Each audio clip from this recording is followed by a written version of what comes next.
Hello guys, I hope you're doing well. So today we have got the arrangement breakdown of my Issues release called Last Memories.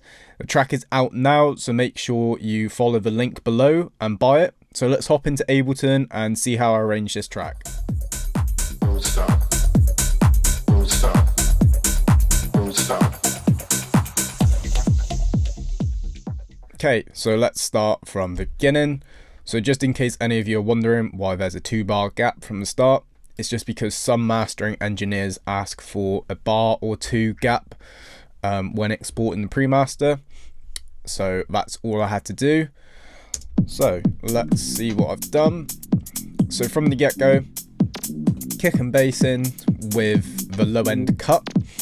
So it has impact when it drops in, but the track still sounds quite full with the low end in filtered.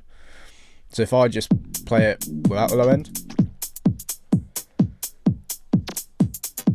it's very like flat. There's not a lot going on, and there's not a lot for the listener to attach something to. From a DJ point of view, this doesn't really matter if I had the low end in here or I had it where it came in on bar 17. What I'm going to do actually is just quickly shift everything across. There we go. So that all makes a bit more sense now. So from a DJ point of view, if we just had it like this, where the bass wasn't in the intro,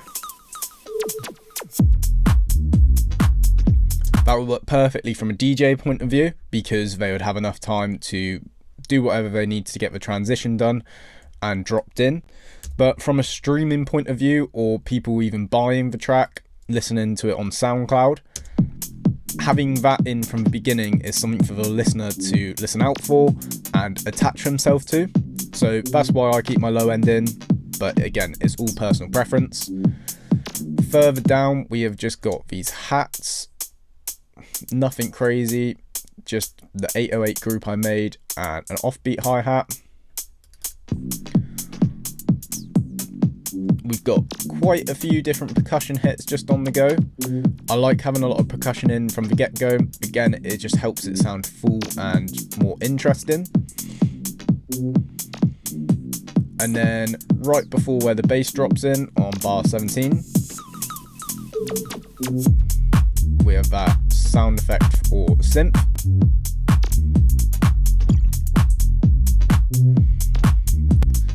And the clap comes in on the bass drop as well if we just bring it back. So nothing crazy, nothing fancy with the transition there.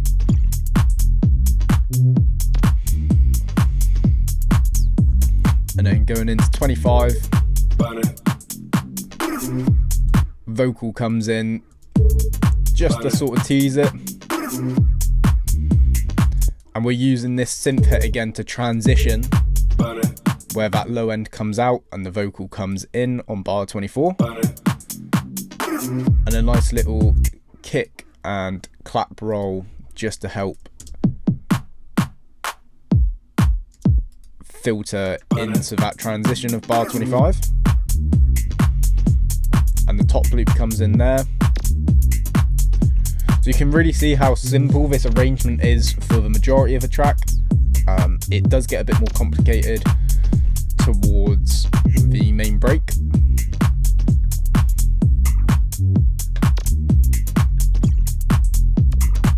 And you can see we just got a few other little percussion hits again. Going into our first break, where we get the vocal come in straight away. Again, this break is only 8 bars long.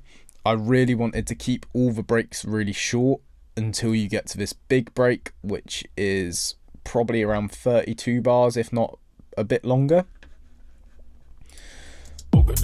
So it just keeps it nice and rolling up until then. So let's go through this breakdown. We have a low cut, all the drums still in, and the vocal comes in.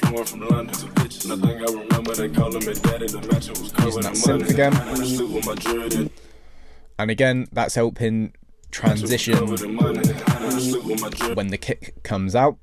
It's always good to have either synths, percussions, or sound effects on the end of 8 to 16 bars, or whenever you need to help something transition or help something come out or come in. It can just really smooth out the abruptness of that kick coming out. So if I just take that off, for instance, it still sounds fine because there's lots going on within the track, but this gives something for the listener to listen out for. And again, though, the listener will then go, that sound's come in, so something's about to change. So that's what I use synths and stuff like that and sound effects for on either the 8/16 or when I'm transitioning in and out of a break or a drop.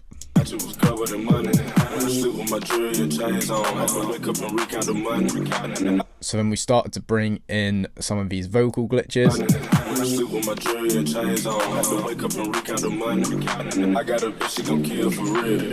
We've just got some very simple risers.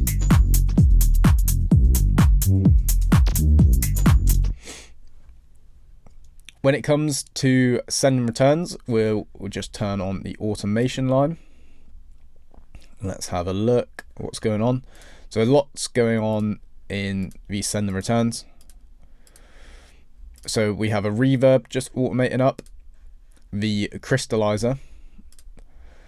Saturn isn't doing anything on that one. We've got E, which is the sort of tape delay that I made. So if we just maybe silence E so we can hear it.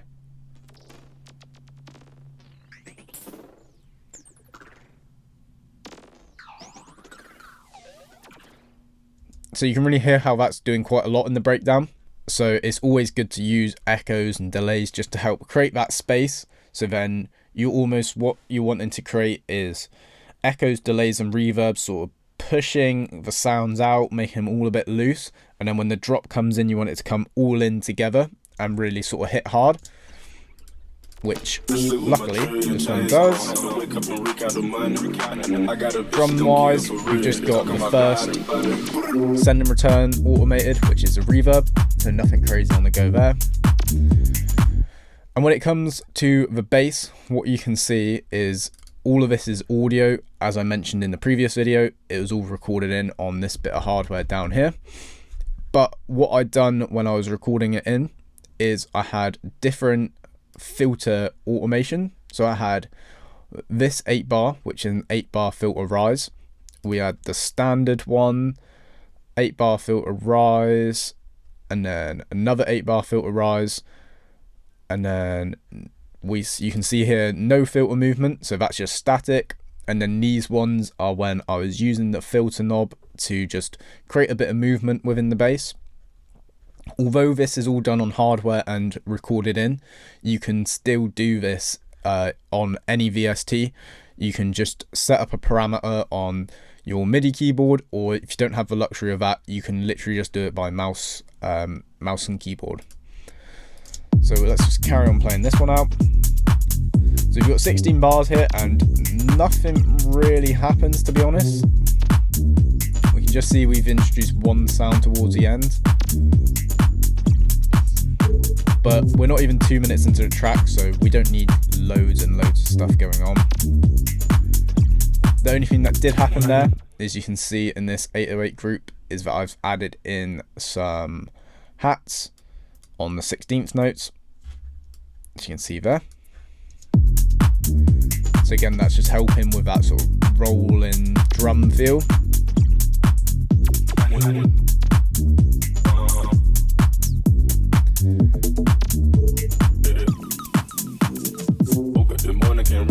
Nice little kick roll there.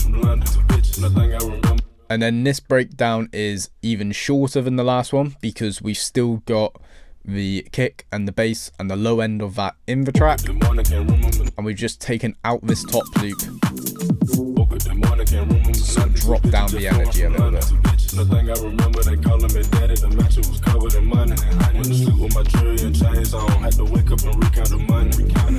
See, we only just kicked. You can see we only just dropped out the low end there for literally 2 bars. So again, like I said, no major breakdowns yet, even 2 minutes in the track. I'm saving that for later on in the arrangement. And we've introduced this main synth down here, which we're just automating slightly. Not in this breakdown, but I believe we're automating it, yeah, later on. So we're just sort of trying to tease this one, not putting it in the whole groove properly. There you go, it comes in now.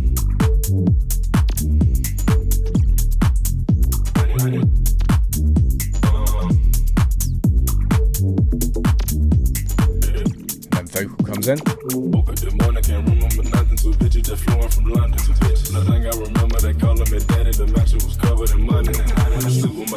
Low end cut. Kick comes out. And we just started to filter out the drums now. So if I start playing it from there. Look at the automation line. Nothing crazy though, just enough to have an impact. And you can hear we've put a lot of reverb and echoes and stuff like that right on the end. So I really wanted it to fade out so it was nice and smooth transition into the new drums that coming in during the breakdown. So if I just play it.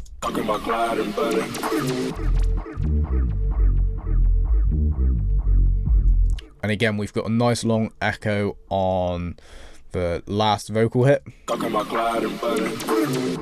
you can see was automated, that one there. And then we're filtering up the new drums, which is this one here. Which is giving it that sort of garage, sort of hip hop feeling that I really wanted to lean into due to the use of the vocal sample.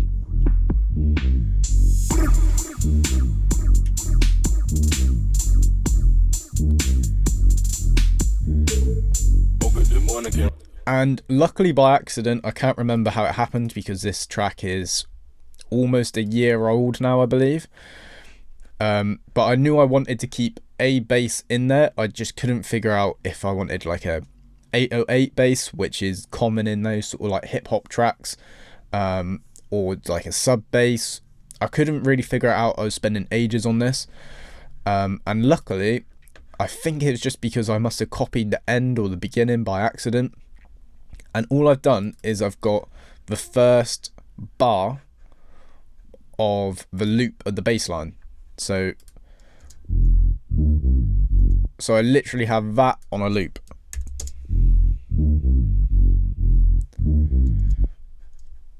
And then when you combine it with the hip hop beat when it comes in, or the garage beat, whatever you want to call it,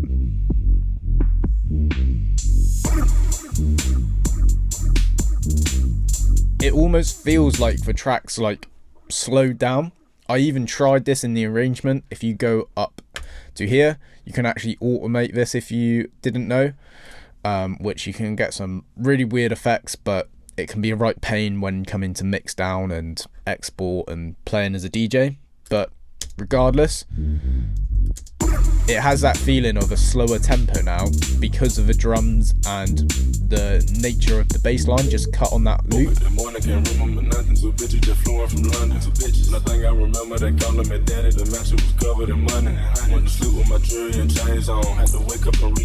And I still wanted some of the perks just very slightly so it doesn't lose that techie feel. So this is where the vocal comes out, or the main riff to the vocal, shall I say, comes out. I've just chopped it up, and again, I'm just using this sort of 8 bar to really sort of build some tension.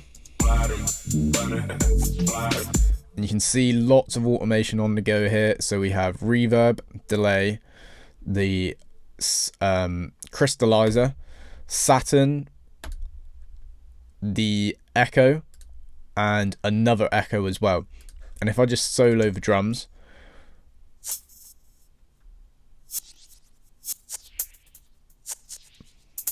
you can really hear what it's trying to do. And my thought process behind doing this was I wanted that hip hop beat, but then I wanted to like transition back into the house beat and sort of feel like they were clashing and morphing with each other. Luckily with filtering and effects, it really does have that effect, which is nice.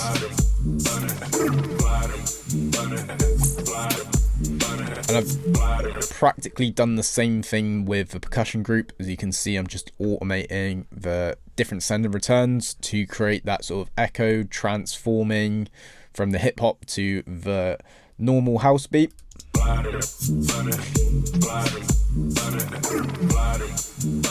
Again, automating the glitch rocks with reverb and Saturn very slightly. Now you can hear the risers starting to come in as we strip away that hip hop beat.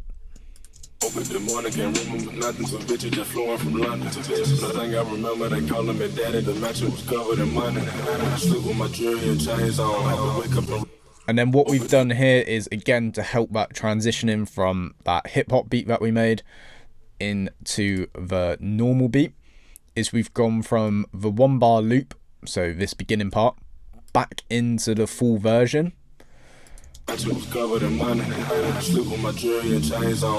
We've also started to filter up the drums.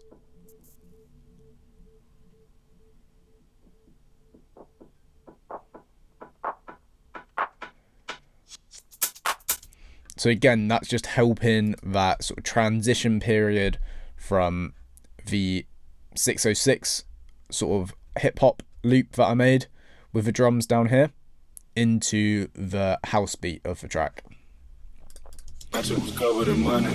Sleep with my jewelry and chains on. I could wake up and recount the money. I got a bitch, she gon' kill for real. Talking about glide and butter. So the risers are actually doing quite a lot on this track. I usually probably don't have risers this loud because I prefer sort of a more minimalistic approach. But for this track, it really helped sort of create that drive-in feeling into the drop. So again, no automation actually on any of these. I've just got reverb and delay on the bus. And the only other thing helping transition and sort of create more drama on the drop is this kick roll. You can see we're automating the low end as well.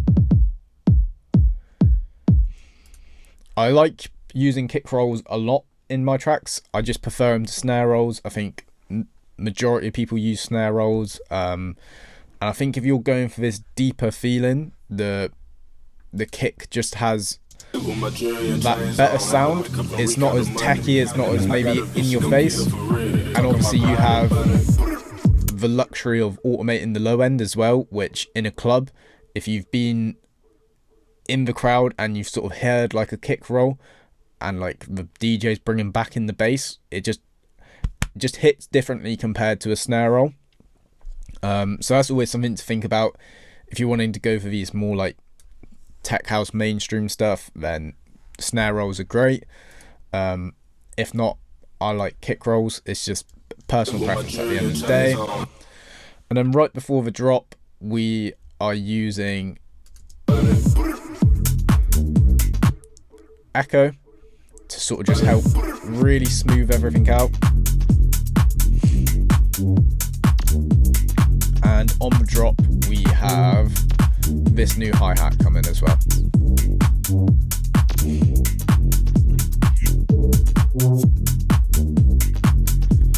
So nothing really changes after 8 bar. Because it's such a long breakdown, I didn't want to stop the groove or anything like that or put it back on hold.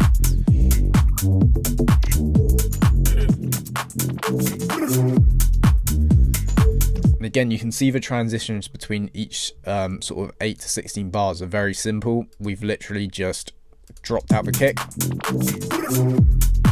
and the bass, and using those synths and sound effects just to help gel everything together. Synth comes in here, nothing crazy.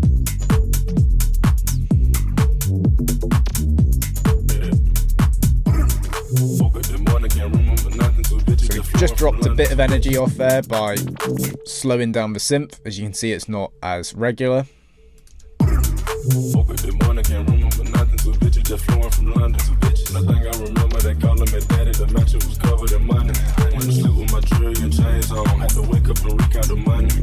See, cut the bass, only 2 bars though. And this is almost like a little fake drop. This is just an arrangement technique I like doing. It's not for everyone, but the whole groove comes in, but the low end hasn't. So it just keeps the sort of audience and listener on edge.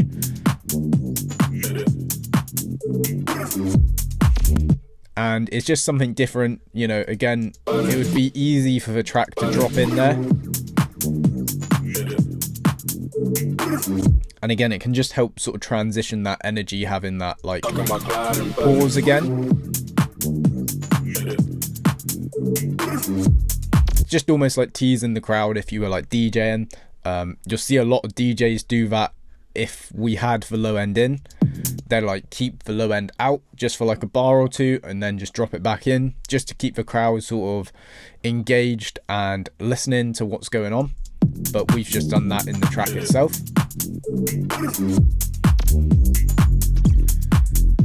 And that is the basics of this track. We just have the groove rolling and stuff starting to come out. One last breakdown. And to notify the audience that it's coming to an end, you can hear that we've stripped away the drums using a filter.